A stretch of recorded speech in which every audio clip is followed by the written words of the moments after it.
فرجاني يقرأ عدو كالي وبريزيدنت حبيب أفرام أعمي مصر يكليك لبنان بشينو بشلومو شاينو عدو أديوما هاني 4 يومي كالن هركبو كونفرنس هل عدو أيدر بحزيلخو كونفرنس.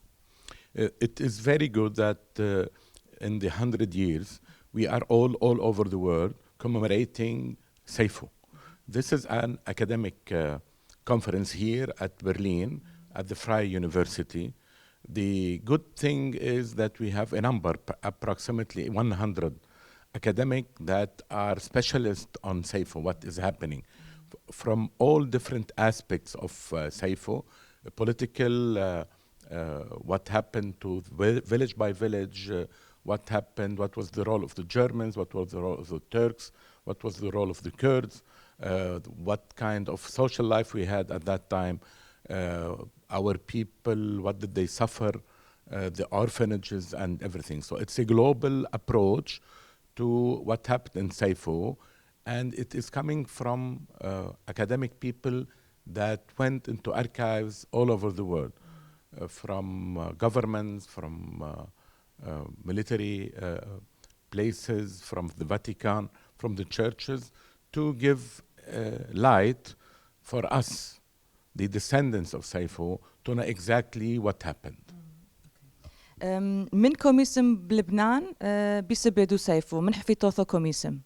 Well, we have, I am part of the international committee led by the Patriarch Afram on Sayfo. In Lebanon, we started Sayfo. We had a big mass in Beirut with the Patriarch. We had a big political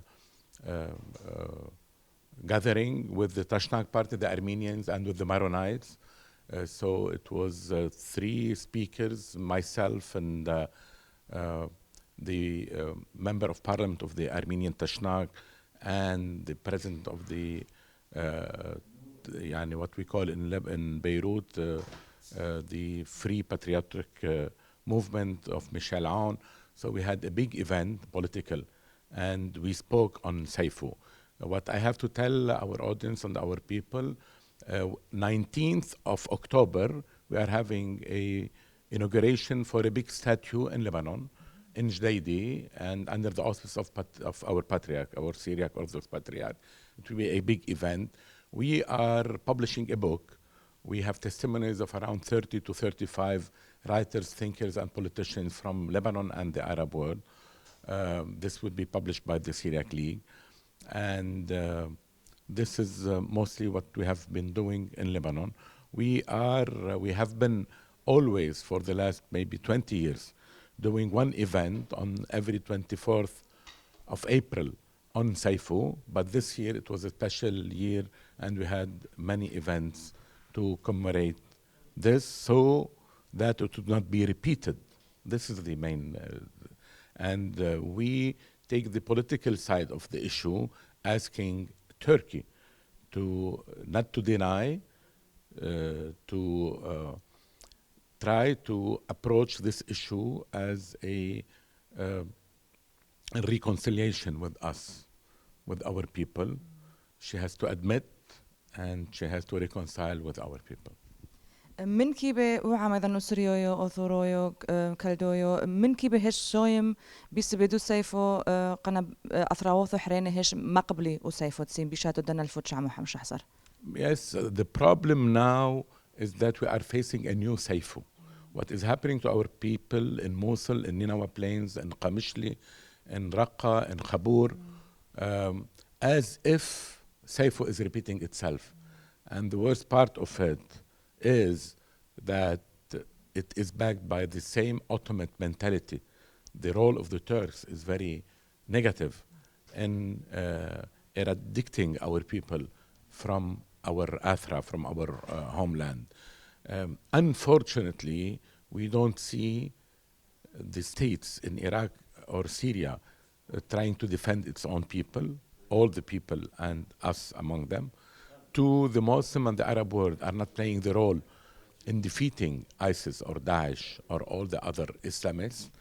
And the external world here in the West, they are part of of an approach that do not take care of what is happening to the small indigenous people, like the Christians, like the Assyrians, like the Yazidis, or others. This is why we are paying a high price for a big war between within Syria, within Iraq, between Sunnis and Shiites, Arabs and Kurds, Saudis and Iranians, and maybe Russians and Americans. But we are the people that is losing too much. This exodus from Iraq and from Syria will end up by the total loss of our presence in our homelands. It is very easy to tell our people to remain, to resist, to fight back. But as I know, and we see a lot of flow of immigrants, of refugees from Iraq and Syria to Lebanon, that we are trying to help in all possible ways.